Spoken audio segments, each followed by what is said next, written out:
Okay, and we are live. Good evening. I would like to call this meeting of the Board of Ed to order. The emergency exits are to my right and left, and wherever you are in Zoom land. Ms. Francois, will you call the roll, please? Mr. Tillman? Here. Mrs. Maskell? Here. Mr. McClary? Mr. Wells? Here. Mr. Van Schack? Here. Mrs. Gage? Here. Pardon me? Here. Mr. Mooney? Present. Dr. Haas? Mrs. Barringer? Thank you. Please rise to the pledge. I pledge allegiance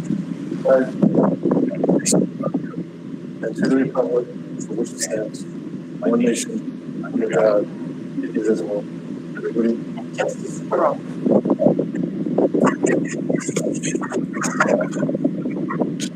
This meeting is for the purpose of discussing the reopening plan for the 2021 school year and board action discussion items. We're going to open this up to public recognition at this point, and just be advised that we have a lot of people who are watching this online. I think over 100 right now, and we have several questions. After the comment section, we have Mr. Reinhardt give a presentation of the overview. So some of the comments might be addressed in Mr. Reinhardt's presentation, so we might not respond to each of the questions as they come up. After Mr. Reinhardt is done, we're going to open it up again for questions and comments if anybody's questions or inquiries haven't been satisfied. So, Mr. Ersig, you want to start to get into the questions and comments? Sure. Just if I can ask everybody to put themselves on mute if you're on the call right now. So the first comment was from Rose Weissman. Emailed, otherwise assigned schoolwork during virtual learning periods should include a CC to parents or some other mechanism so that parents know what the child is supposed to be accomplishing during the school day. Some of us are working full-time in essential services and are going home to revisit with the child is very time-consuming. If we got the CC, we know and could touch base during the day to identify challenges, concerns, and help real-time versus waiting until after supper when folks are tired and winding down for the day. Parents can be project managers with enough information to do so. Please allow us to make that happen and facilitate the learning process for our children. Sincerely, Rose. Our next comment is, good evening. I thank the board for the opportunity to give my input to the difficult decisions that the board must make in these trying times. I must say that there is no real ideal solution short of a cure for this aggressive virus. In view of that, I wish to applaud the teachers who had to step up and create a new system of teaching on their own with very few tools to work with and very little support. I also know that the general complaint by parents was that teachers were given too much work. That is an example of parents not knowing what teachers do daily. The ability to teach and reach the slowest child in the class and keep the interest of the smartest child in the class is a gift and not an easy task. Doing this remotely had to be impossible. Opening the schools in the fall is imperative. Children are not receiving the social interaction that every child needs, and it will take years to recover from this void, if they ever do so. No amount of computer learning is going to replace the teacher. The teacher, if nothing else, reads the class. If the teacher sees a bunch of blank faces in the room, they immediately change their approach to get their point across.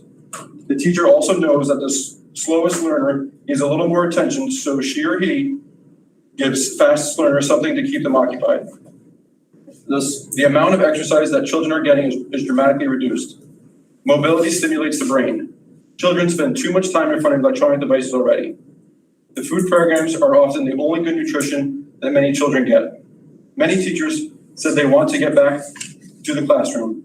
They want to teach. They feel they're not doing what they want to do the way that they were taught to do it. The objection appears to be from the government, who is getting pressure from the unions. The unions are doing their job, protecting their constituents, and that is putting the interest of the children second. As a senior, I'm very aware of the risks. Life is a risk. Look at things objectively. Went to work, take a bus driver as an example. He or she is exposed to everything. They are superheroes and the rest of us are cowards. It is the administration who wants to stay in power and will listen to whoever is loudest, doing what's best for them and not our children. Look at the science. The European studies show that there's minimal risk of spreading the virus by children going back to school. Please do your homework and do what's best for our children and put them back into school. Thank you. Don Santipura. Our next comment is, hello, my name is Christine Bradford. My daughter will be attending kindergarten in September. My question is, will special education be in person? My daughter needs OT and speech, but teletherapy did not help her as much as in-person did. She also needs to be reevaluated, so it is definitely a major concern for us as a parent. Thank you. Our next email is from Shannon Denise. Here are my questions about the reopening plan for this special board meeting on July 30th, 2020. 1, is there a virtual remote only option, not coming in person? 2, will there be a remote only option for children or families who are in the high risk group for the virus? If not, what might be a reasonable accommodation for them? 3, when will the details of the protocols for the bathroom use, hallways, classrooms, cleaning procedures, etc. be available so that families can make an informed decision about what's right for their family? 4, if a child or staff member has a doctor's note and will not be wearing a mask, will the staff and the parents of the children they will be with be informed? That would increase the risk for those people. 5, how will the nurse's office be set up? Will there be a separate room for isolation and a separate area for injuries, medications? Thank you. Our next comment is from Aaron and Neil Smoller. Hello, will there be a virtual only option for parents who feel is unsafe, given the risk of infection, the mortality rate, and the possibility of long-term health problems, to send kids to school in September? They also added that 1, rotational schedules won't really reduce the risk, though it will allow for distancing compliance. 2, rotating schedules are a new model that people will have to try to adapt to. 3, change equals chaos, initially, especially in a public system. 4, this could very well be short-lived, as immunization may be available by the second half of the year. I do believe that Saugerties should either be 100% virtual or 100% in person. To help with spacing for distancing requirements, more real estate could be used, like gyms and cafeterias, art rooms, and libraries.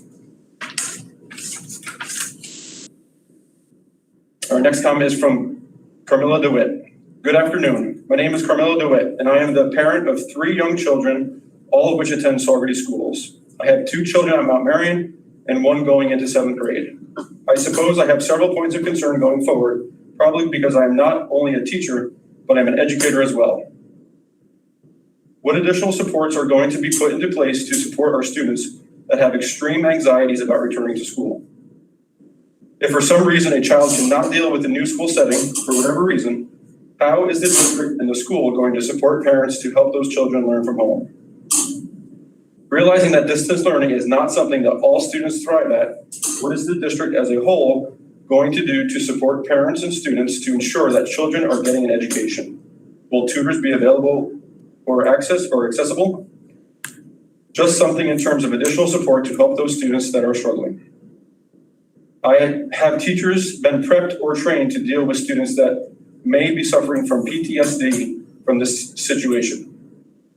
Yes, as parents, it is our job to tell our children that school is safe and things are returning to the norm. But when they arrive and see that things have changed and nothing looks the same, there may be a lot of school issues that were never thought about. Will curriculum and course load be lightened to address the at-home learning that took place at the close of the last school year? Parents and teachers both did their very best they could to make sure that the students did their work, but let's face it, in classroom learning is where students thrive. There has to be accommodations for all students to better help teachers attend to the needs of their students. Will assessments take place for students to do to better see where all students are academically at this time. Teachers will probably need something like this to see where students are falling and better attend to educating them going forward. Realizing that there's only 3 minutes per comment, I suppose I will end my questions here. How can I get more involved to help our district? We must move forward as a whole endeavor for what's best for the schools, teachers, students, and community. Thank you. Our next email is from Dr. Stacy Turner-Barber. I reviewed the PowerPoint presentation, however, cannot attend this meeting on short notice. Some thoughts and questions below for consideration. I was hoping we would model after Kingston District and propose all K through 6 return in building and junior senior plan to remote. Cohorting alternate days by last names families seems like a transportation logistical nightmare, however interested in what the schedule routes look like. Families with essential worker parents need consistent structure. My household included would be very challenged to support remote instruction for elementary age children, even for 3 days a week. Grandparents who are the primary caregiver cannot be expected to support online learning. They are not all tech savvy, and Common Core is so vastly different than how they were taught. Giving junior senior high remote also allows for repurposing of the facilities to allow for ample physical distancing while allowing younger students the intensive in-person instruction they need. Wondering how the district will handle exposure notifications, subsequent quarantine of students, staff testing positive, and or a need to close. Non-essential visitors. Families not equipped to conduct daily health screenings. Will you have designated screeners at each location? What does periodic questionnaire using app mean? This is the district relying on the home report rather than conducting at the door screening of all staff students. Temps can elevate over the course of transport. How will monitoring of symptoms occur during the school day? What type of COVID-specific training will be provided to school personnel? Will use of physical barriers be used to facilitate distancing? Are you reducing overall density of given spaces, including buses? If so, how? Are you encouraging prepared lunch from home to reduce the need for congregate dining? Are the EPA disinfectants used for lunch tables food safe? Kids drop food and consume off tables. How are you limiting substitute teachers or special teachers who cross cohorts of students? Is the detailed safety plan available for review? I appreciate the district's efforts in considering alternatives to education, balancing both state requirements and our district-specific needs. Our next comment is from Kimberly Smith. Dear Saugerties School Board, I am a single mother. I have a 5th grader, 4th grader, and kindergartner this fall at Grantee Morris. I understand that figuring all this out is a thankless job, and there is no way of pleasing everyone. I get it. But this proposed hybrid model is not going to work for working parents. I work in another neighboring school district that is going another way right now. As of now, I have to be at school 5 days a week. Are you providing an at-home teacher or babysitter for the 3 days my kids are home? Because I cannot afford any additional care as I already paid before and after school care. I will be forced to send my kids to school for both cohort 1 and cohort 2, and we'll have to figure out something for Wednesdays. Please figure out another way to do this, I beg you. I know I'm not the only working parent that this is an absolute nightmare for. Help, Kim Smith.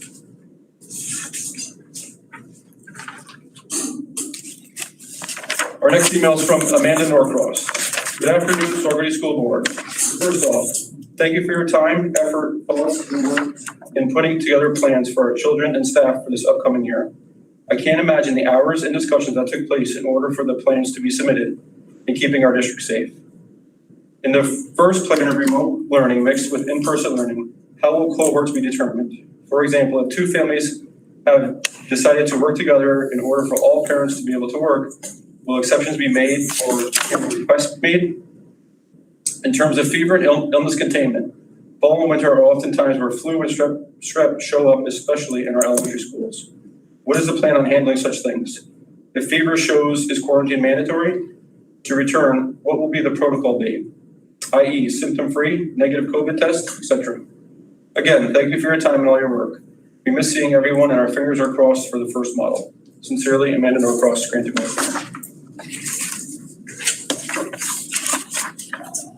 Our next email is from Dr. Heather Maroney.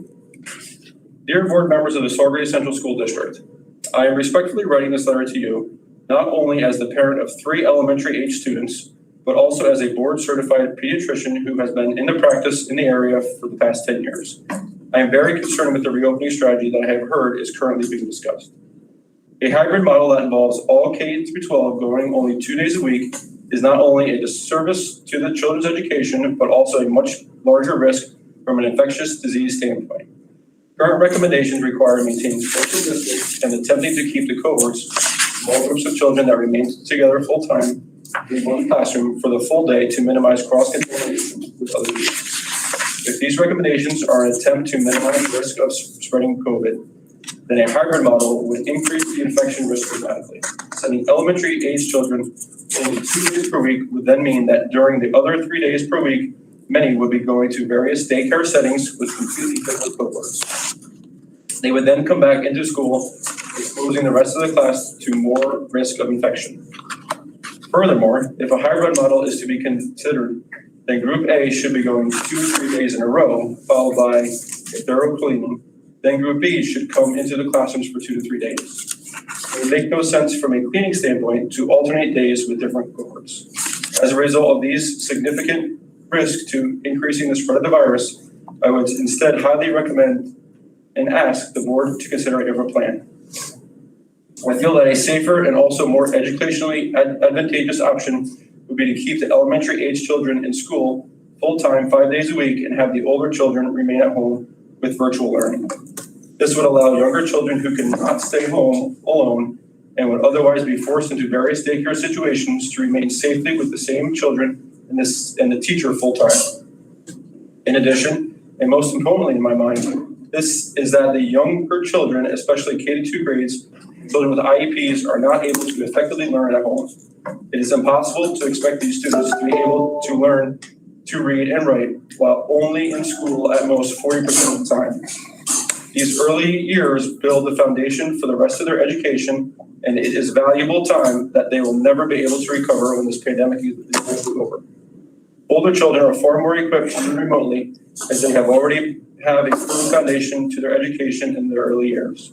It will be almost impossible for our youngest students to ever recover the missed educational time, that this will become highly problematic as they get older and are held to the same rigid New York State tests and eventually region standards. In closing, I cannot overemphasize how essential early childhood education is for increasing literacy and graduation rates. Unfortunately, we are all aware that there is not going to be a quick fix for this pandemic. Therefore, I implore you to look at the long-term consequences of this restarting decision, because the impacts will be felt far longer than just the upcoming school year, especially for younger students and students with IEPs who require services.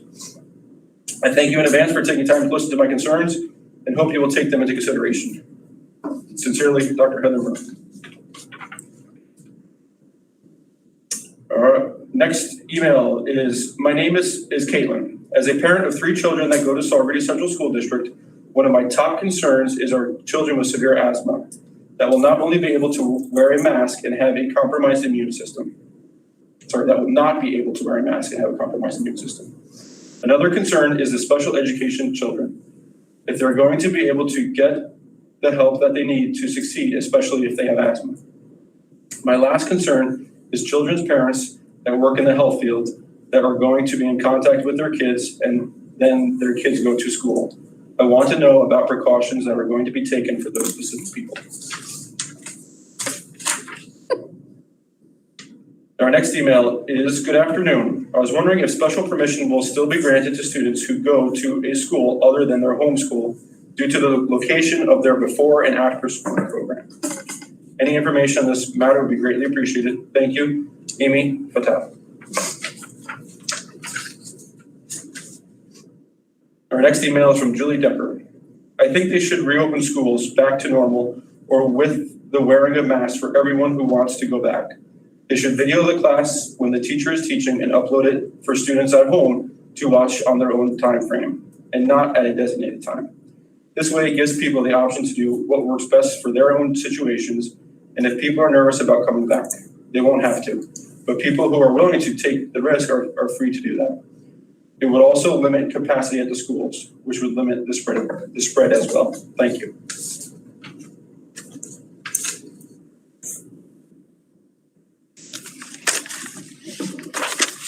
Our next email is from Christine Bradford. Will special needs children get the services in person? Will reevaluations be able to be done in school? Will special needs children be able to leave classroom to meet their needs, sensory overload, and follow IEP measures? Will there be an option to switch to just remote learning if need be? Thanks, Christine Bradford. We do have several voicemails and some more emails that did pop in, so I'll play the voicemails now. Hi, my name is Melinda Salinas. My son is Gabriel Salinas, who is entering his senior year of high school. One, I wanted to know if kids have the option to do only remote learning if they're not comfortable with going back to the school. And two, how the proposed schedule is going to work with a child going to BOCES whenever you receive notifications from them that they're planning for 1 day a week with an extended day schedule. Those are my two questions regarding this. Thank you.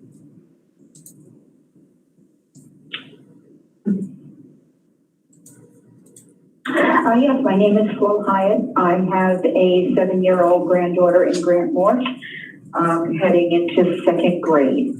My question is in regard to the plan that was last discussed at the task force. I'd like to know if you transport your own child to and from school and do not use the buses. If there's room, will there be an option for that child to go 5 days a week or even anything more than 2 days a week? Realizing that room, it will be the issue, but I'm just wondering if it is an option. And if so, I would love to put her on a list because transportation is not necessary and I don't want to put her on the bus as well. So you can reach me. I don't know how you send your answers out, but I believe the office has my email address. Hi, my name is Karen Chubb. I'm calling on behalf of the Saugerties Central School District about the homeschooling. I'm worried about providing homeschooling to my daughter and being able to work a full-time job with my schedule, being a single mom, how to accommodate to scheduling with a half day and a full day of schooling as opposed to just going to school like 3 days on and 3 days off. I'm just concerned about scheduling, accommodating with working in a different school district with Saugerties School District. I hope that you can find a schedule that works for working moms too. Thank you. Hi, my name is Stephanie, and I am calling to make a comment. I truly believe that if these kids are learning from home, that they will not get the schooling that they need. Also, it's going to be very difficult for parents to be at home with their children and parents are working full time. This is a very sad situation. All right, Davis. I'm interested in finding out what resources will be provided by the school district if the children are remote learning, what resources that are coming directly from the school, such as real-time classrooms online, videoed recordings of teachers providing their lesson plans that way, etc., as well as external resources that the school will make available or pave the path to finding, such as online programs or online websites so that the children can further their education and move forward. Thank you. We have some additional emails that were received by 6:30. This next one is, hello, my name is Bill Miller. I have 2 boys in Grant Morris. My main question for this are they going back to in-person school, and what about Boys and Girls Club that was in school afterwards? I, of course, am concerned for everyone's well-being, but both my wife and I are essential workers and do not have much time left at all to take off to be home. If the answer is no in school, is daycare? What's the difference between kids going to daycare or school? They are still around people all day. Thank you for your time. Sorry for the last minute email. I have read through the outline that is posted with tonight's agenda, and I'm hoping most of my questions and concerns will be answered or addressed at tonight's meeting. One question that I have that may not pertain to most students, but will pertain to my family, is what will be the protocol if a family member must travel to a state that is on the New York State travel advisory? Once that family member has returned to New York State, will the students be excused from school for the 14-day mandatory quarantine period? Will a remote learning option be available to them? Thank you for your attention to this matter. Sarah Beatles.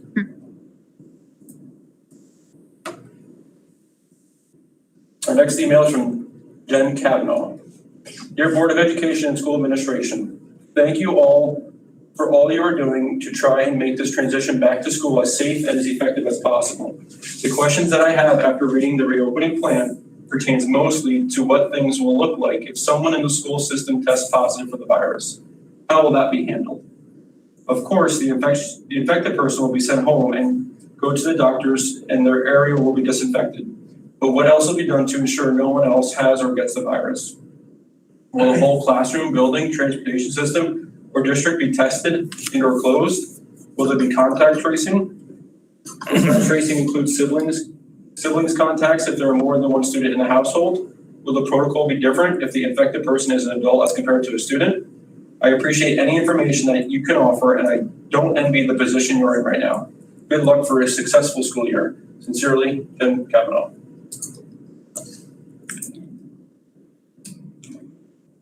This is our next email is from Gisela Divinary. Good evening. I have just a few short questions, and forgive me if they have already been addressed. 1, will families have a choice to have their children opt for 100% distance learning versus in-person hybrid plan? If so, is there an option to switch to it either 100% virtual or vice versa in the event one or the other is not working out? 2, for those with 504 plans or IEPs, will there be a special meeting with each family to discuss how these measures will impact our children in particular to meet the needs and goals of these settings? 3, lastly, will each child have the ability to get a Chromebook, as in the spring it was limited to 1 per household? Thank you for your time and all your efforts in deciding and planning the nearly impossible.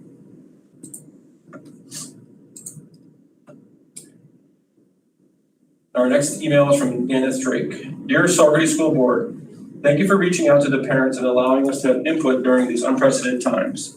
I have 4 children in the Saugerties School District, 2 at the elementary level and 2 at high school. I am genuinely concerned about the possibility of mandatory face coverings for children and teachers. According to OSHA, cloth face coverings can become polluted with airborne contaminants, causing students to inhale anything collected on face masks. Cloth face masks can become damp from breathing and collect infectious material from school environments, such as any droplets larger than 3 microns of other people's infectious respiratory secretions. In other words, cloth masks allow airborne contaminants smaller than 3 microns through the mask and trap anything larger close to the wearer's face. For reference, Governor Cuomo stated coronavirus was 0.125 microns in size.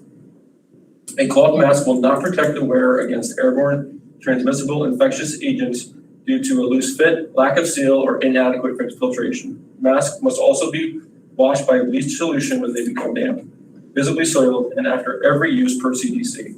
Unfortunately, we know this is not realistic for students. The CDC also states those carrying a COVID patient may wear a mask, but the protective effects are unknown. To prevent illness, caregivers should clean hands often, avoid touching eyes, nose, and mouth, and frequently clean and disinfect surfaces. Wearing something on the face increases the likelihood of touching the face, especially in cold.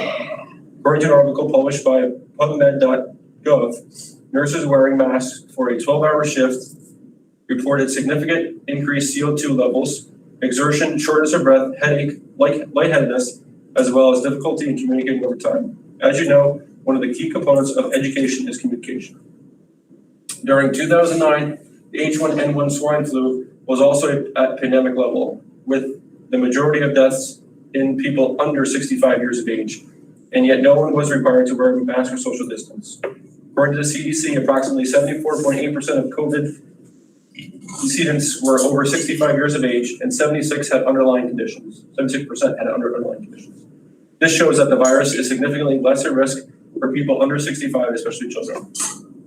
After spending a significant amount of time researching this information, my suggestion is that those children, parents, and teachers willing to attend school mask-free with significantly increased cleansing practices can do so. Those that feel uncomfortable or at higher risk may opt for an online version of schooling.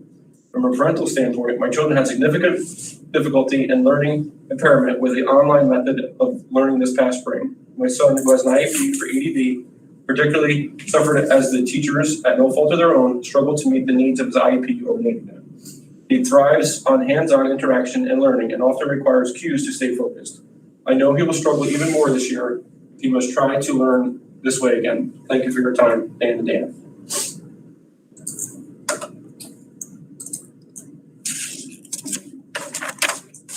Our next email is from Kayla N. How do you propose that working parents juggle the tentative plan you have in place with remote learning and in-school learning, especially those of us that have to work? Don't want an astronomical daycare bill. If you can find one with openings and teach our children when we get home from work at 5 p.m. Plus, get them dinner and in bed at a decent time without making them miserable. Any guidance on this is appreciated. Also, what about kids that don't do well with remote learning? My children hated doing work on the computer. They did not learn effectively.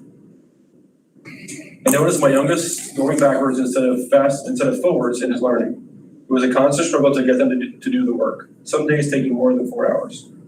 Not to mention the mental stress it put on them. I would seriously reconsider remote learning. Thank you. And the last one for now is, my name is Travis. I have 2 children in Granting Morris. I understand the need for getting back to an in-person model. However, this plan is a nightmare. I do not understand how families are expected to work around this. Not only are children still at risk, as the country now sees a resurgence of the virus, families will also be put in a very difficult position. My oldest son is asthmatic, and I do not feel safe with his current plan. Not to mention the fact that schools will inevitably close again come flu season.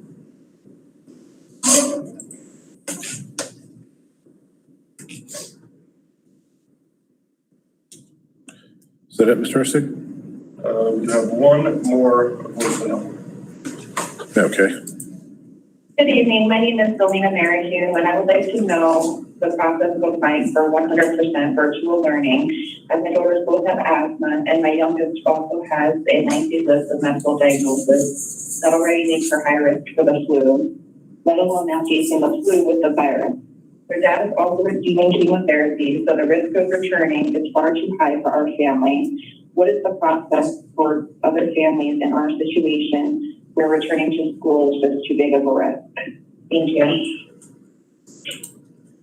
That concludes the public comment. Thank you, Mr. Ersig.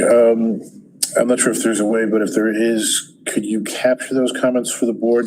Because I believe as we move through this process of attempting to reopen school, that we want to keep those public comments in mind and look to make sure that we address each of them. I understand that the plan that we're going to hear tonight is a living document. It's going to change based on the whims of governor next week and probably the course of the virus as it spreads. So I'd like to see that the board get copies of all that communication. I'd like to propose an amendment to the agenda. And my amendment would be, and I'd entertain a resolution for this, to move public recognition, item F, to item E, and then put the board action discussion to vote on the resolution to item F, to swap those two, because after the presentation, copies of all that communication. After Mr. Reinhardt's presentation, I'd like the public to be able to weigh in on that and hear that discussion before we actually vote on the item, if that's agreeable to the board. So if it is, I'll entertain a motion to amend the agenda to switch those two items. Motion is made by Ms. Barringer. Is there a second? I'll make second. Second by Mr. Mooney. Any discussion? None being heard, I'll call for a vote on amending the agenda. All those in favor say aye. Aye. Any opposed? Motion carries. So we will move to item D, communications of the board. Mr. Reinhardt, you're on.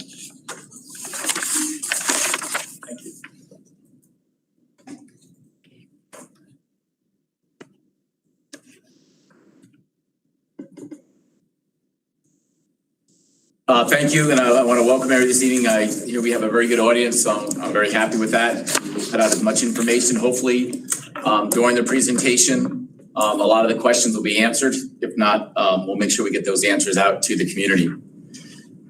First, I want to start by thanking our reopening task force. We started meeting about 3 months ago.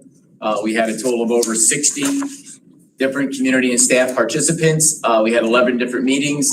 We also had over 800 families in our community survey, which definitely helped us as we were trying to make these very difficult decisions.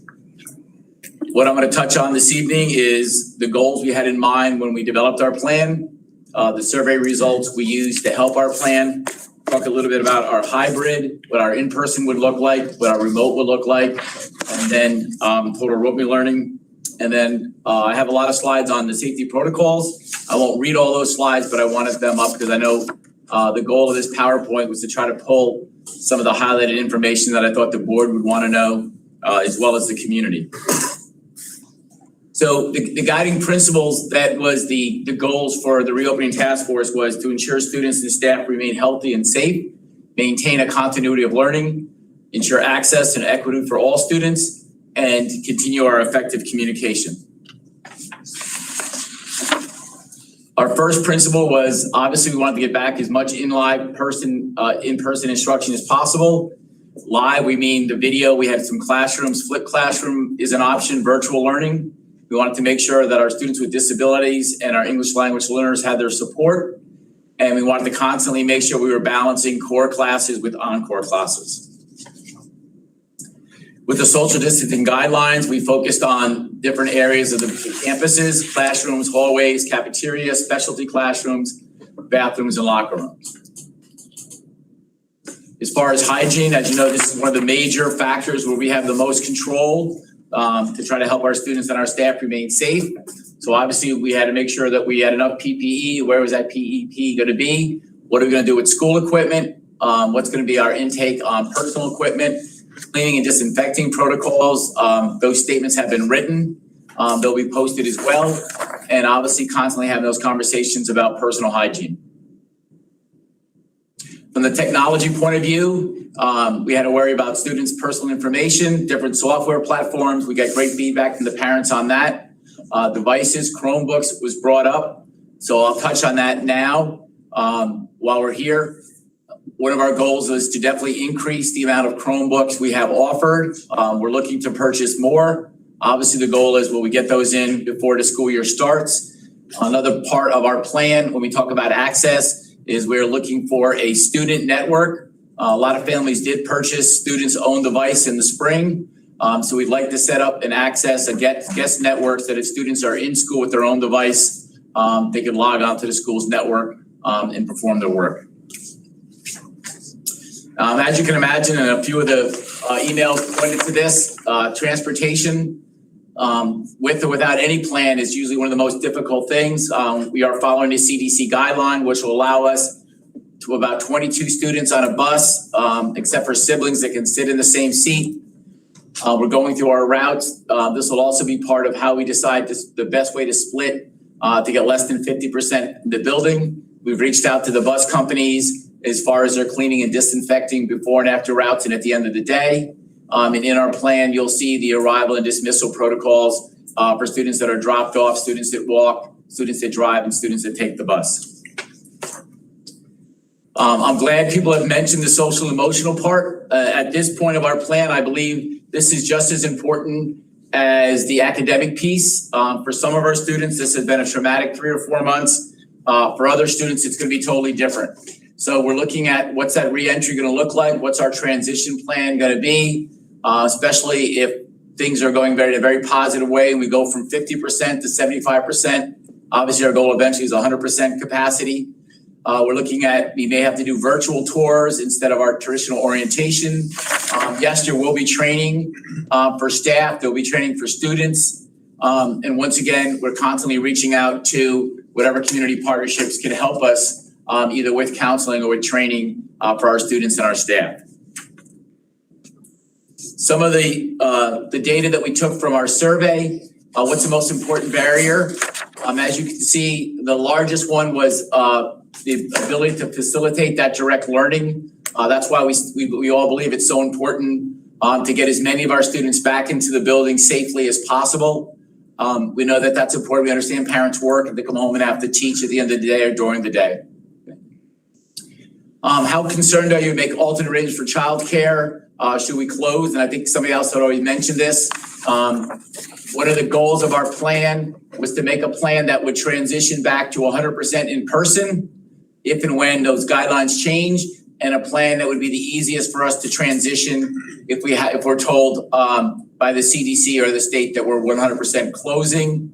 As you can see, for a lot of our families, it wasn't the most major concern was childcare on a short notice. So we took that in consideration in our plan as well. How do you feel about the services your special ed child may be getting? As you can see, there was times when a lot of our community felt that the needs were not met all the time. So in our plan, in our next steps is how do we start increasing the amount of days a child can come that maybe is a student with disability, maybe is a student that's at risk, maybe it's a student that's an English language learner. So as we transition from the plan we have now, the hybrid plan, to 100% in person, we want to make sure that we're continuing to meet the needs of our students with disabilities, our E&L students, and our students that are at risk. This slide here was very important to us. As you can see, it goes up to almost 91% are slightly likely for their child to return in person. So that told us the community really wants some type of a version where their children are back in school. So as we went through multiple plans and multiple scenarios, this is the data that really stuck with us as far as the parents wanting their child to have that in-person education. This was a pretty even split, but the two larger ones, and this is what I meant to comment before about the focus. So when we do transition back into school, the social emotional piece, making sure our students are okay, making sure our staff are okay, anxiety, nerves coming back to school is right up there with parents' concern about the academic learning piece. So we have to make sure we balance both of those. So with that being said, this is the plan that the committee came up with that we believe meets as many of the needs as possible based on those factors from previous and the survey. So what we're looking at here is, and I'm glad the person emailed had the question about the BOCES. So what we're looking at here is a 50% split of K-12. This plan here, we would have cohort 1, which would be half our students would be in person on Monday. That would be K-12. We would obviously do everything we can to make sure siblings, the same family, are on the same day. The other half of our population would be virtual that day. Virtual would not be an expectation of synchronous because the teachers would be teaching half their students on Monday and the other half on Tuesday. The expectation for the virtual day would be an educational activity. It could be a video, it could be a lesson that was taped, it could be different interactions, it could be a pathway on iReady, but that's the option would be for the virtual day. The remote day, which we're looking at Wednesday, the reason for that is we have 108 students that are going to BOCES. So that would make sure those BOCES students would not miss a day. That's over 5 buses when you look at the CDC guidelines. The other option for that remote day would be a day where the entire district would be home using remote learning. That would be an opportunity for the teacher to have 100% of full class log on. Would be a day for more students with disability help. But that would be a day similar to the days we had in the spring. Thursday and Friday would be back to a Monday, Tuesday. Wednesday would also be another opportunity to clean the buildings. There would not be students in the building. The committee had different conversations about different scenarios. One of the conversations we had was 2 weeks on, 2 weeks off. There's been some looking at that because of the incubation period. The concern was that's a long gap for students not to be in school. The next conversation was about a week on, week off. The committee thought that was better, but there was still a concern that if a child is struggling, it's going to be 9 days before any direct contact with staff. We looked at 2 days on, 2 days off, but once again, there'd be a possibility of 5 days of no contact. So the committee thought that this plan here met as many of the needs as many of our students. And as you can see, the third bullet down, the goal is, as things are rolling out, to start integrating more of our students based on capacity, transportation, and CDC guidelines, more of our students to a 4-day week. So I know the one person had asked that question, so that is definitely a goal of ours. One of the things that starting next week that we're going to start work on is actually producing that plan that gets us to 100%. So that's if we are allowed to have students in school, and that's our hybrid and a component of in-person learning. The next slide is if we have to go 100%, if we're told once again for an extended closure. So this will be very similar to the spring, but the goal was to have a little bit more functionality, a little bit more discipline, and a little bit more structure. So if you can, once again, Wednesday would remain our different day with remote learning with an option of synchronous. Also, some of our teachers at the high school level had hoped for a third day of synchronous depending on the content and the requirements. So for instance, another comment that parents had made was it was very difficult for multiple children to be on at the same time. So this structure here at least gives us a framework for the high school students would be synchronous in the morning, elementary students would be synchronous in the afternoon, and that would rotate so that all the high school classes and all the elementary classes would have a time to be synchronous live with the teacher without the conflict of not having enough devices or stepping on different classes. So that's why this schedule, this is one of the biggest concerns of parents was students having to be logged on at the exact same time. Thank you. Thanks. Grading, this was brought up a lot. I'm not going to read the whole slide. The most important thing is starting in the fall, we will have to go back to a traditional grading system. High school students will have to start earning credit. There's class rank. The main goal is to maintain our integrity of our grading process. We also understand we're going to have to be flexible to meet the needs of our students, but we also have to comply with state regulations as far as credits, promotion, and graduation requirements. But we will have the flexibility with all three of our models. Attendance, if you had an opportunity to read the state guidelines, this fall, regardless of your reentry program, you are required to take daily attendance, whether you're remote or in person. We're working right now at the logistics of making that happen, but that is going to be one of the requirements. The attendance policy has been meeting, and we will continue to use whatever forms of communication we have to get information out to the parents. But we will be maintaining our attendance in Infinite Campus. Okay, so I'm not going to read all of these, but I know the board wanted this. I know the community. Somebody had brought up the periodic checks. We are looking at an app for us to do the checks. The guidance prefers these checks be done at home. We will have a mechanism for checks to be done on site if it can't happen at home, but the goal is for the checks to happen before the students get here.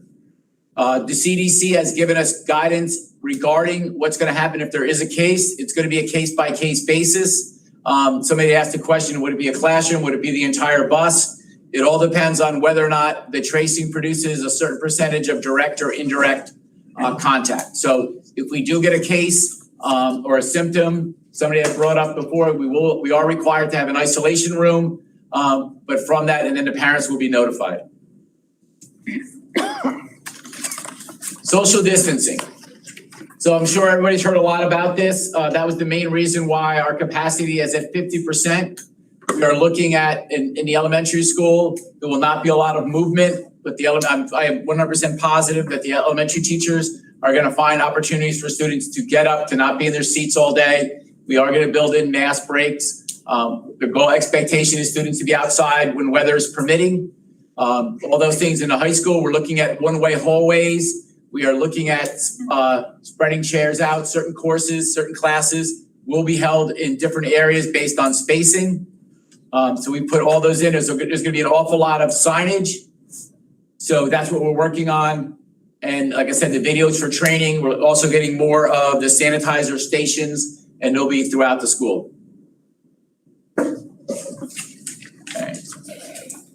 Once again, a lot of this is the information that came down from the state. Windows will be open. We're going to limit supplies that are shared between students and students. I know people had asked about science lab. The state has approved a certain portion of virtual labs. I know the elementary principals are looking at containers where students will not share any of their equipment. We're looking at expanding spaces where students can eat lunch. We are looking at a grab and go to reduce the lines for students to grab their meals. And we will also be providing meals for those students that are remote learning. Mask. So all students and staff members must wear face. This is, everybody knows this, whenever they cannot maintain that 6 feet in hallways, restrooms, in classrooms while walking, besides the fact when there's instruction and on the buses. Like I said before, we are going to talk about mask breaks. The staff is going to have meetings and trainings with us when those opportunities can take place. It's really important. I know there's people that are concerned with their children coming back. We also have a lot of parents that definitely want their children in school, and our ultimate goal is for all students to be in school every day. But it's very important that we follow these procedures and these protocols so that all students are safe and all our staff are safe, so that we can continue the trajectory we're going and get more students back into school for more contact time. So it's really important that these practices become normal so we can maintain and keep our students in school. I kind of talked about the next one, important, but once again, all of this is going to go home. These protocols are going to be put on our website about the proper way to wear a mask, about hand washing. We're going to have as many opportunities for people to wash their hands and sanitize their hand. If a child does not have a mask will be provided in school. Okay. Cleaning and disinfecting. One thing about this is we did get a jump on this in the spring. We started a lot of these protocols when the first cases started hitting Ulster County. We have met with our maintenance and our custodial crew. We're meeting with them again next week. One of the requirements is we actually have to document when certain areas are clean, when certain areas will be off limits. We're meeting with them next week to get as many staff members on during the day and to look at those rotations of cleaning spaces, of hallways, of bathrooms, of nurses, cafeteria, and common areas. Okay, I think I talked about the top one. I talked about the logs. Once again, weather permitting and safety reasons, windows will be open. We will establish cleaning. We are looking at new filters. And the health office is one of the areas that, like somebody had said, the nurse's bathroom, that has to be cleaned after every use. And one of the reasons, the concerns about the health office is why we have to have the isolation room. If there is somebody who's showing those symptoms, they will not go to the nurse's office. They will go somewhere else. Once again, with like the athletic equipment, we want to very, very much limit any shared equipment. Next steps, starting Monday, obviously the next step is to look at the cohorts, look at transportation, look at bus routes. And then as soon as that's determined, get parent notification. Obviously, the technology piece, we are looking at ordering more Chromebooks. We are looking at the student platforms. One of the concerns from parents was that the different teachers' websites look different, the different pages look different, there were different platforms. So we are going to limit the platforms that teachers are using so parents don't have to rely on more than one platform. And we are looking at a student network so students can bring their own device. Program expansion. Obviously, our goal is to create a plan that continually grows to 100% phase in. And then eventually, one of the things we know is the goal is to actually get us back to where we're having extracurricular activities. A lot of us know that it's very important for our students that are involved in clubs, in sports, are the ones that graduate and do really well because they buy into the community. And then lastly is to develop those protocols for remote learning for students who choose to stay 100% remote. So if we move to the public recognition, do we want to take a 5 or 10 minute break to allow questions to come in? And then, so we're going to go temporarily end the live session as your questions come in, and then we'll go through the questions on Mr. Hart's presentation.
but then we can keep these, we can answer them now and get the information right.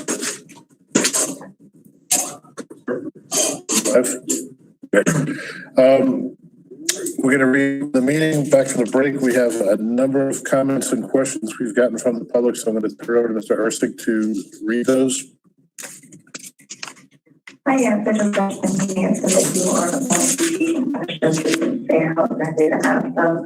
I did call in previously and I did not get my question answered with a slideshow. It says that the only with health issues or unable to actually send their children for safety reasons. What is the protocol? What are the options that they have to submit to have for virtual learning? Thank you. You want me to answer? Sure. So, Good evening, my name is okay, so obviously there's going to be an option for families who want their children to stay at home. The advantage of the hybrid model that we have right now is 3 of the 5 days will be identical for all students, whether or not they're in person or at home. The days when their cohort would be in person, that would be treated as if the child was homesick, but it would not count as an absent. We just have to make sure we can take attendance. And then we'll work with the teacher to make sure the student gets to work for those 2 days. But that's one of the reasons why we picked this model, so that 3 of the 5 days they would follow along with their cohort the same way. I know a parent earlier had asked, what if they decide to go from one model to the next?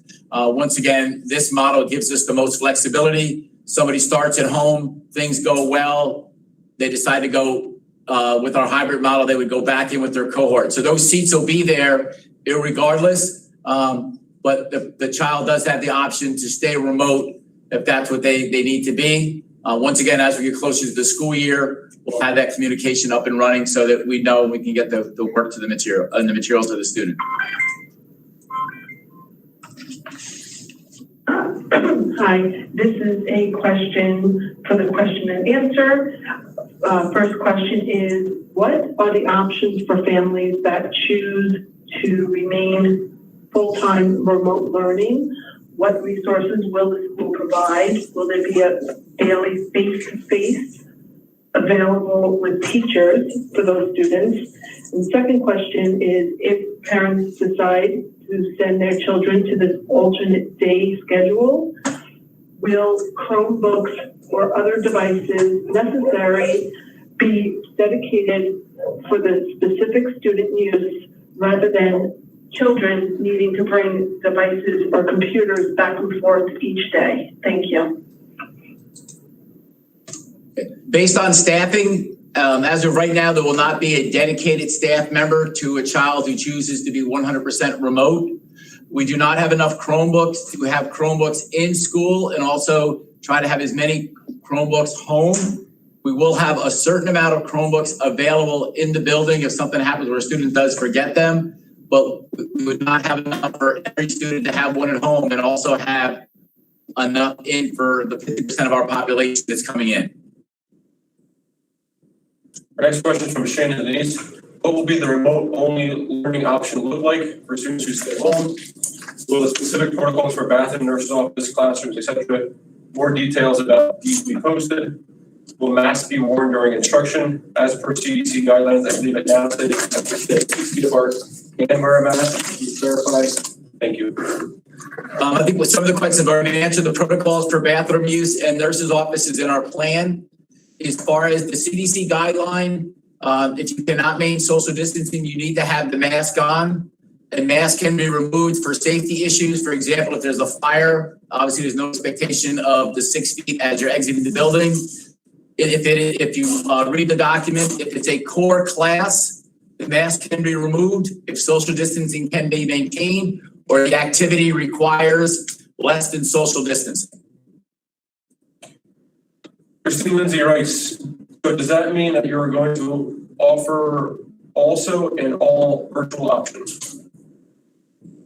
There is an all virtual option, but it's not going to have a dedicated staff member to that student. We just don't have the staff. They would follow with their cohort, and the 2 days that their cohort is in person, we would have to get them to work, but the virtual day and the remote day, they would be parallel to their cohort.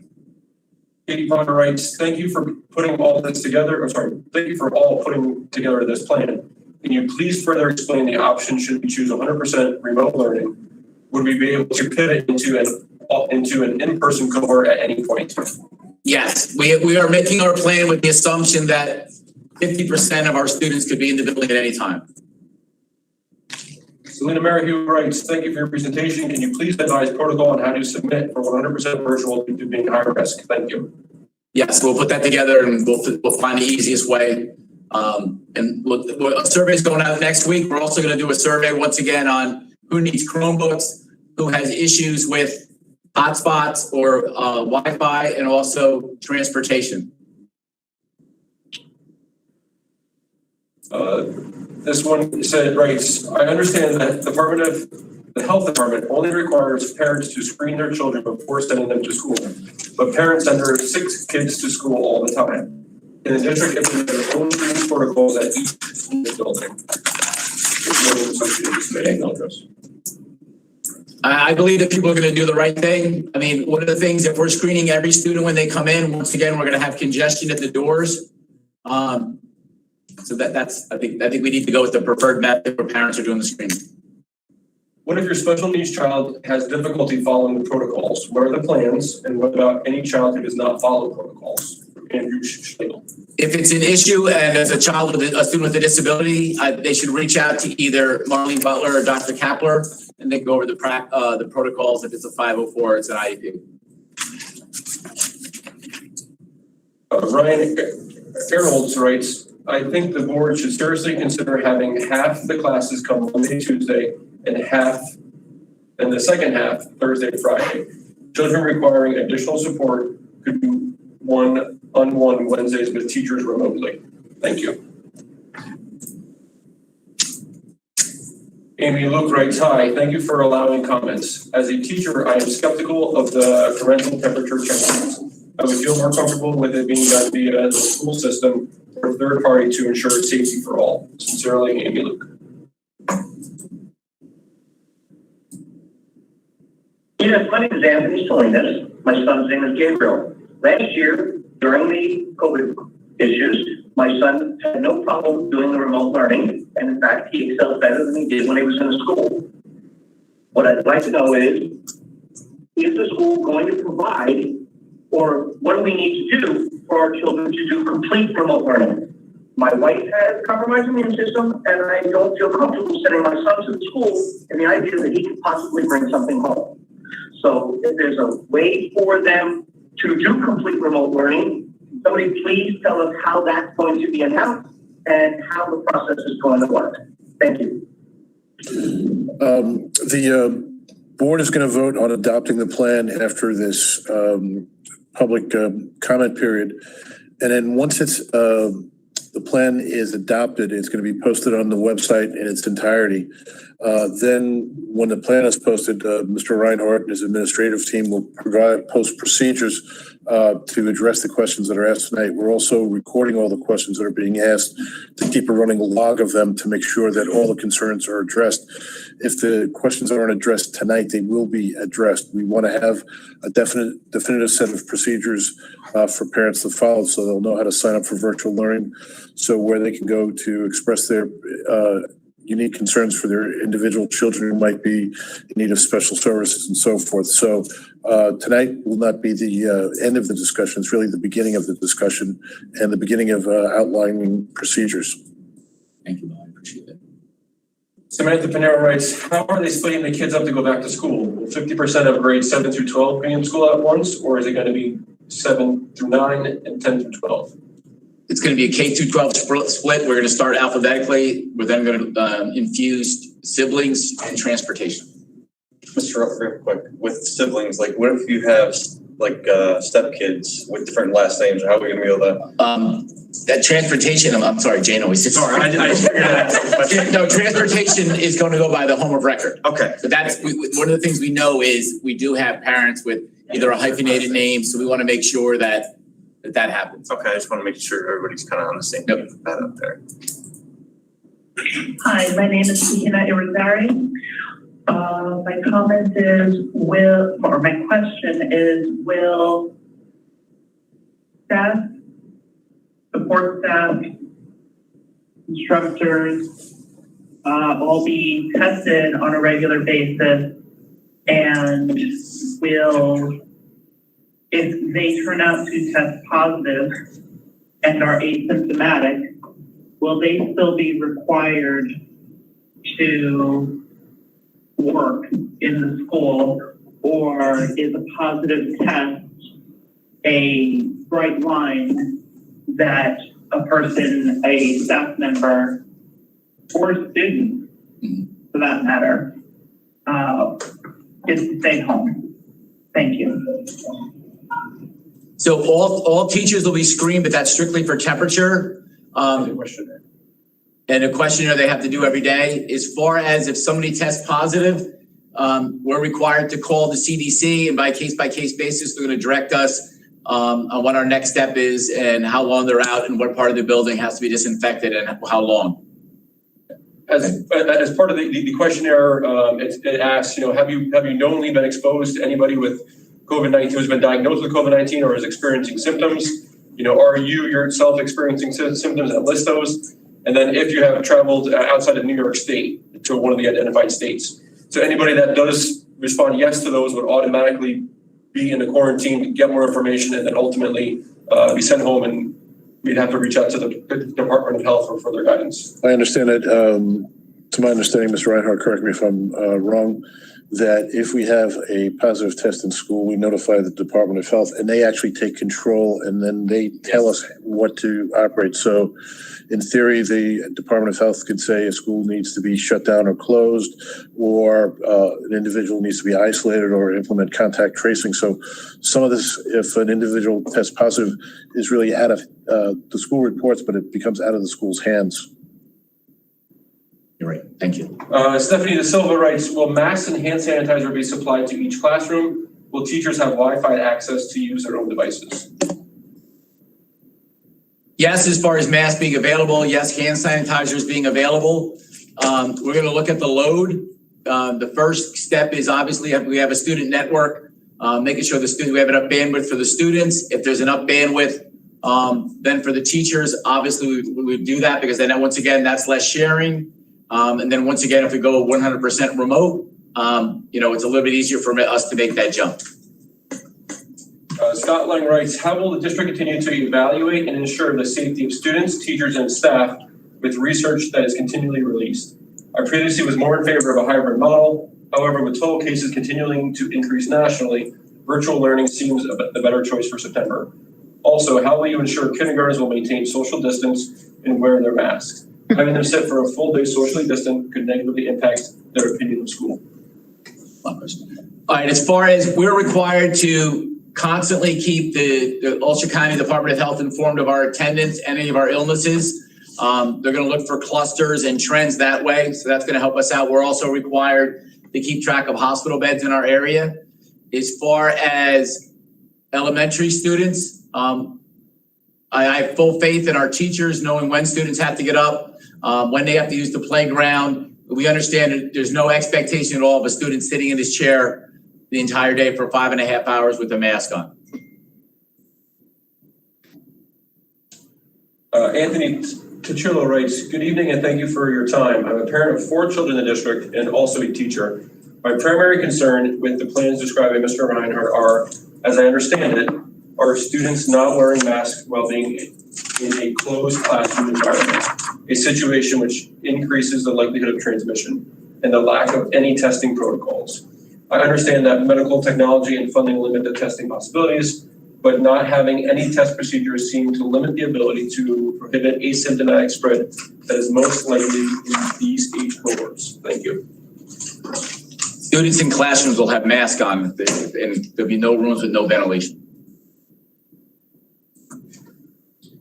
Samantha Panero writes, how is school going to handle classes such as band and gym? Weather permitting, gym is going to be outside. If they are doing any type of exercising, the social distancing is 12 feet, not 6. Same with band and choir. We're going to use our alternate spaces. We will have half the students in here. We will have the high school gym available. Like I said, once again, the goal is to be outside. We are also reserving the auditorium. Our next question / comment is, hello, I'm concerned about the spread of germs during PE. Breathing heavy, sweating, contact with equipment, etc. seems like a bad idea. How is standing 6 feet apart and doing some PE activity solo even a benefit? Some sort of home activity should be taken into account while virtual. Biking, hiking, running, weight training, etc. Thank you. Yes, we agree.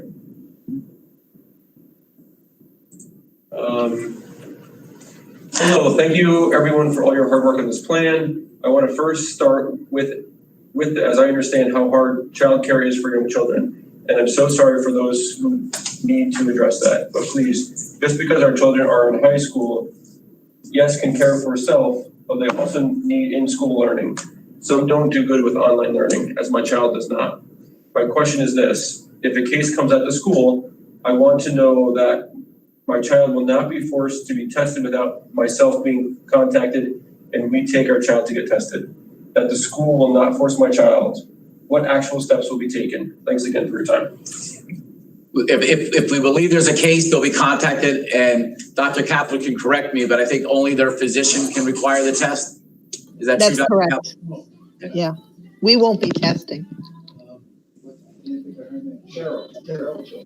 R.C. Wells writes, thank you for the work group for vetting a draft plan for a community review. However, if capacity is an issue, we should consider a schedule that would allow certain grades and all or nothing schedule similar to other districts. It makes the most sense to have K-6 in school 100% and make sure that meets 50% capacity, and junior high and up be 100% remote. Working parents need consistency to create a realistic childcare schedule, and young students need in-person learning to better understand learning modalities. Thank you, Marcy Rakosa. Jenny Acosta White writes, will people be able to choose not to send their child to school? I worry about parents who believe the virus doesn't exist and ignore reality.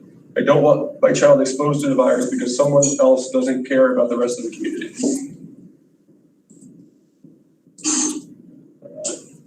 Kimberly Richter writes, dear Saugerties Central School District, thank you for trying to figure out a safety plan in the middle of this insanity. I want to know how many students will be in each group of cohort classes. Special education can't go over 10. Why would regular ed classes be allowed more students when they are working in the same amount of square feet? If there are more than 10 students, then I will not feel safe sending my son back to school. How many students are allowed per school bus? I guess I will have to ask and see if my place of employment can accommodate half days of work for me. What's my son's concern with asthma? Does he have to wear a mask all day in the heat? Also, will the Boys and Girls Club be offering childcare when the kids stop at half days? Will they be socially distant? I know you're trying to figure this out. We appreciate all that you do. Class sizes were insanely sized before all this, and now it shows how important it always was in the first place. Thank you for your time. So the amount of students per room is based on square footage. What was the other question? We are working, we've had multiple meetings with Mr. Whalen from the Boys and Girls Club as far as what the after school program is going to look like. We definitely want to continue those in the fall. Just as a point of clarification, kids will not be going half days. If they're in the building, they will be in the building the entire day. So it's not a half day schedule. We do anticipate between like 10 to 12 students in a classroom. It's all based by square footage.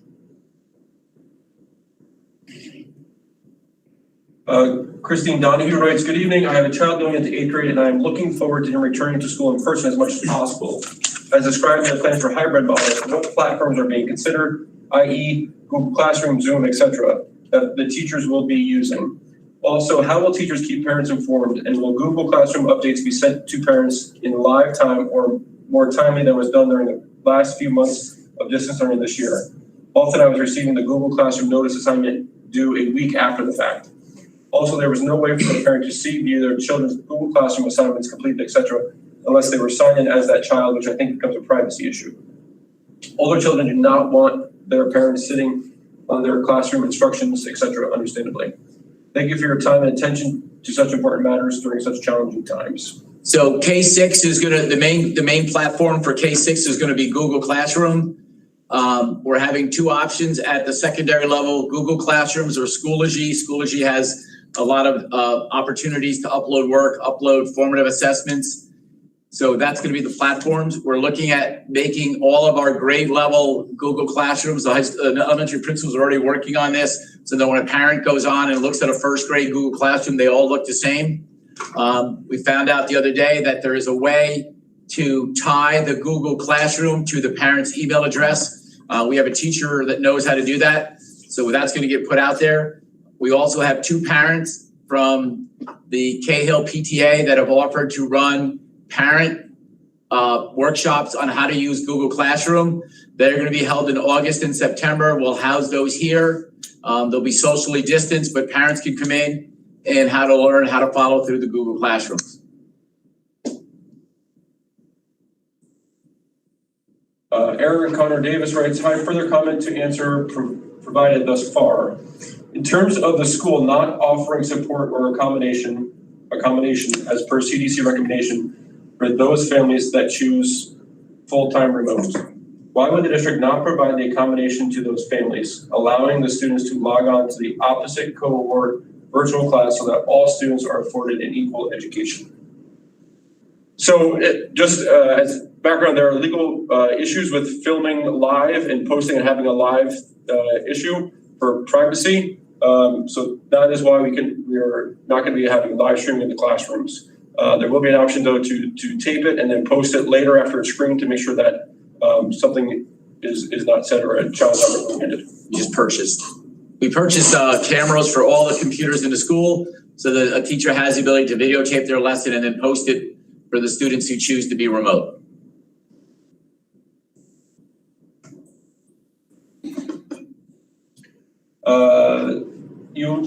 You said you will be continuing to relook these plans to eventually go back to 100% in school and sports, etc. How often will you be considering these? We are going to continue. Our task force is going to continually meet on Thursdays at 10 o'clock. But as an administrative team and as a faculty, we're going to constantly be looking at our plans. I'm sure CDC and DOH guidelines are going to continue to change.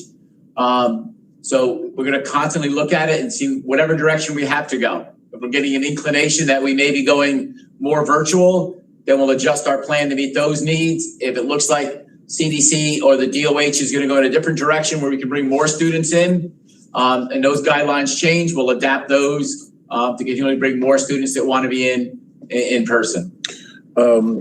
Next week, during the first week of August, Governor Cuomo has announced that he's going to make a decision via executive order on the reopening of schools and what that'll look like.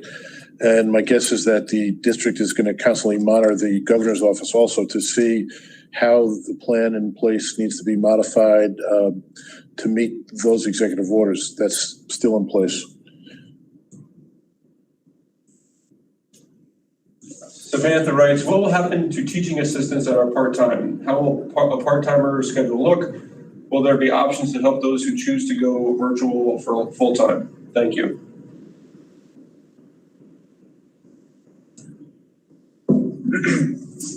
The last comment for now is, my name is Meredith Connor Ellsworth. My daughter attends Morrison and is going into 2nd grade. Thank you to the board, and I really appreciate all the time and dedication that went into this.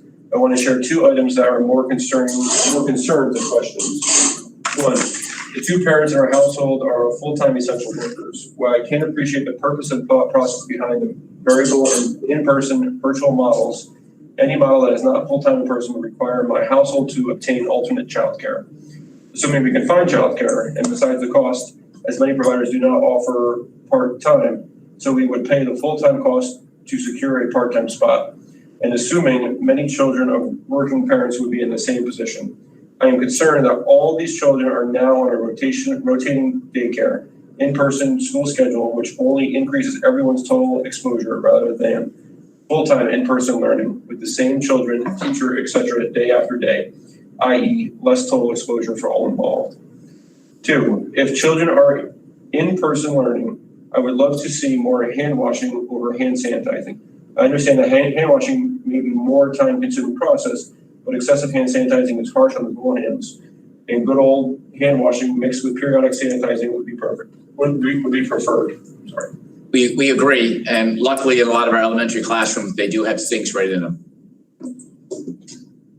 Can I follow up on that one? Just a question on that question. So we talked about the process for if somebody wanted to request to go 100% virtual, that there'll be a form and we're putting out a survey. Is there a possibility that somebody can request 100% in person? Is that, so if we're doing the one option, will there be a possibility of the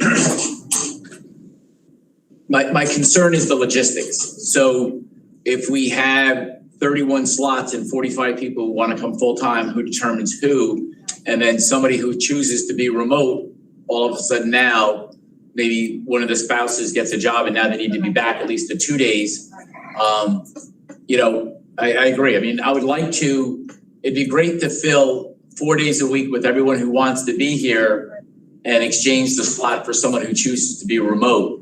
It's just that we have to constantly keep that slot open. I mean, I would love to be able to do that. I think that would fit the needs of a lot more people.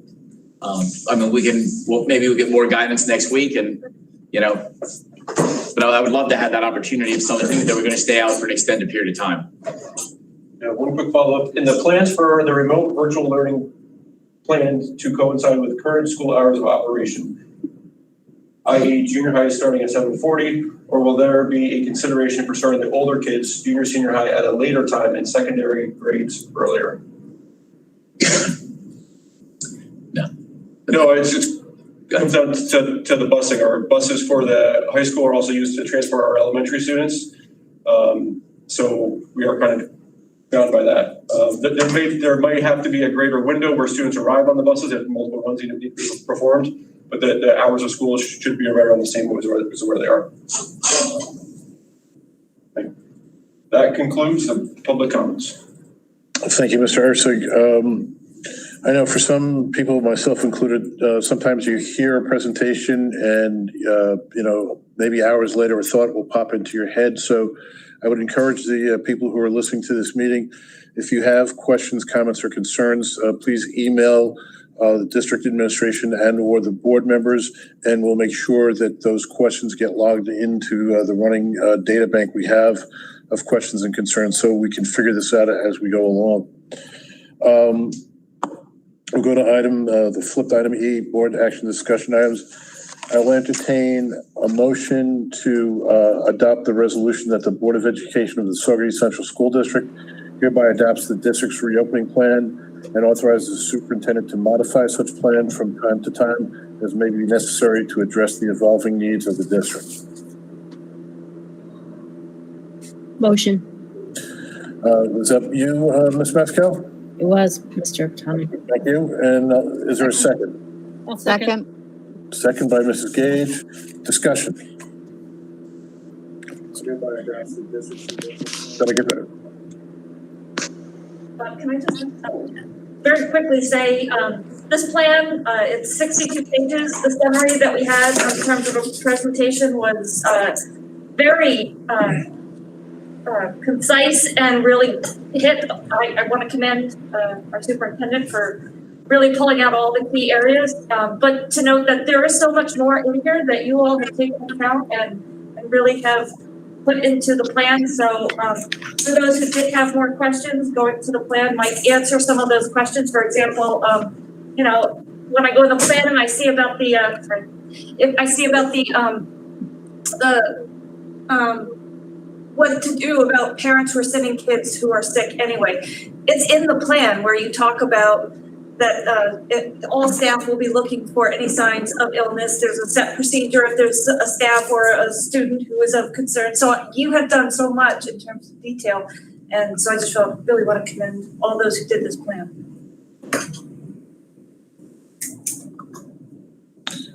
Any board members virtually have comments or questions, discussion? Any board members present? Mr. Mooney? Yeah, I thank everybody, even the community that's, watching us tonight and sending in questions. It's definitely a scary process, and, having to follow the guidelines that the state gives us kind of perplexing, I guess is a good word. So I just have a a question for Superintendent Reinhardt. And I thank you for everything that you've done and your staff. You guys have basically, it's a mammoth task. And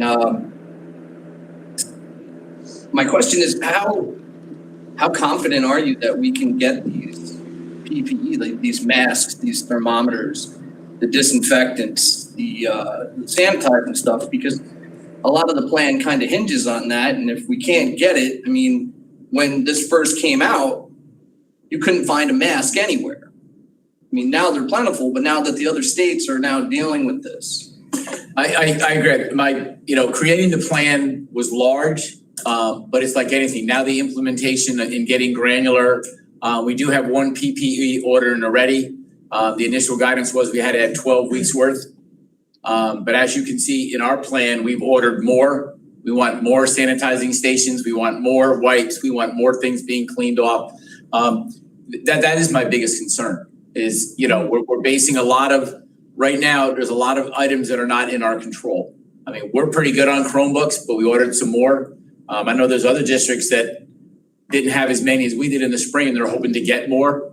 So that's probably my biggest concern. Thank you. Mr. Wells, anything?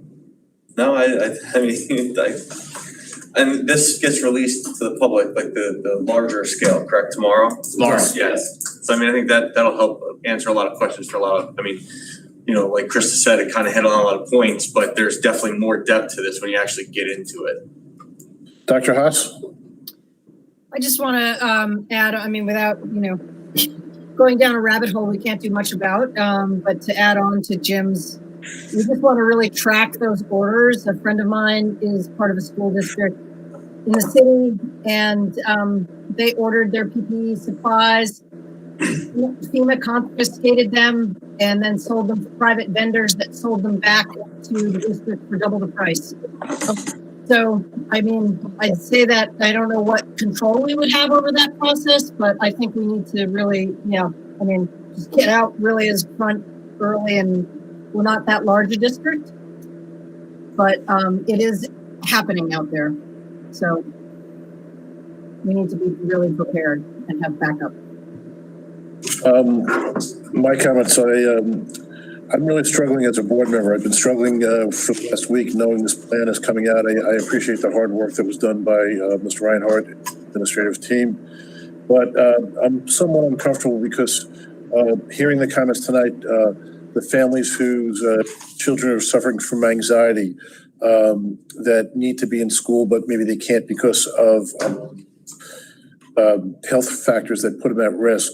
The families that need to go back to work that might not be able to go back to work and are economically disadvantaged because they're required to stay home. We're really in between a rock and a hard place. I want to make sure everybody's safe, and this plan is really a catch-all, and it can't really accommodate everybody in the way we'd like to see it happen. It's a patchwork at best, and it's no fault of the district. The guidelines have been sparse coming from the state as to what to do. The guidance has been sparse, and this might be all thrown by the wayside when we hear from the governor next week. We just don't know. So it's been a tremendous burden on the district administration, and it's going to continue to be a burden. It's also had a great financial impact. When we did the mail-in ballots, it cost the district upwards of $70,000 that wasn't budgeted for. As we look at spreading out instruction and bringing in this PPE equipment, we're looking at additional costs to the district that were not budgeted before. A lot of these mandates for safety and virtual learning and so forth were imposed on the district after the budget was voted in. So the district was not able to plan for that. I read during the week that Governor Cuomo had announced that because of a shortfall of tax revenue due to the pandemic, the state is now $18 billion approximately in a deficit mode. So he also announced that in the coming month, by September, he would most likely announce budget cuts. The school could be impacted on those budget cuts too. And the way it looks that because of the pandemic, which is no one's fault or no one's to blame, the district could run short of funding, which would impact on student programming. So even though I will probably vote yes for this plan, I'm not entirely comfortable that this plan is going to solve everyone's needs. And my heart really grieves for that. I'd like to see more in-person testing of kids. I would like to see a lot of things happen, but I realize this plan is the best that can be come up with at the present time. And I pray that somehow, whether it's a vaccine that's developed or some other cause to lower the impact of these cases, that kids will be back in school at 100%, school students and staff, because we know that model works. And we've heard from parents tonight, virtual learning isn't all it's cracked up to be. It's a novelty, but kids, if they can switch off and put that icon of their face up there and do something else, they might do that. Kids also benefit from structure and discipline, and sometimes that's lacking with the virtual learning. So again, I have a lot of concerns about this. I think we'll be meeting more frequently as a board in the coming months as things change. Hopefully we'll be meeting for the better to get to Mr. Reinhardt's goal of having 100% of students in. So unless anyone else has to say anything, I'll call for a vote. So I'll go through the board. Anybody, additional comments, concerns, discussion? None being heard, then I'll call for a vote. All those in favor say aye. Aye. Aye. Aye. Any opposed? The motion carries. I'll entertain item G, motion to go into executive session.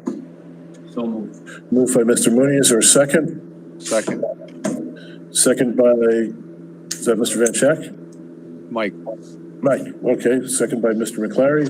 All those in favor say aye. Aye. Aye. We will be going into executive session. We will be coming out to adjourn the meeting, but we will not be coming out to vote on any additional items. Thank you. Let Brandon know that we're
You're live.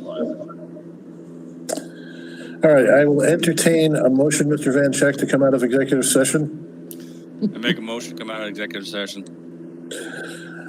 Is there a second? Second. Second by Mr. McClary. Any discussion on being heard? All those in favor say aye. Aye. Aye. Aye.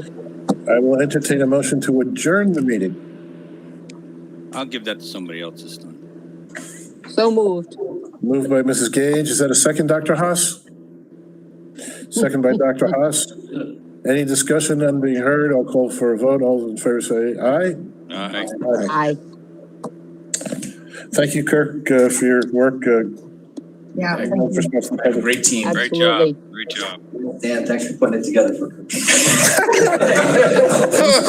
Why is everybody so, if it's written out, I didn't do it. Well, you know, Kirk is the band leader, and think of Dan as the DJ. Don't call Dan a DJ. No, my God. No, no, no. So are we, We'll see you. shoot for Bye, everybody. Bye.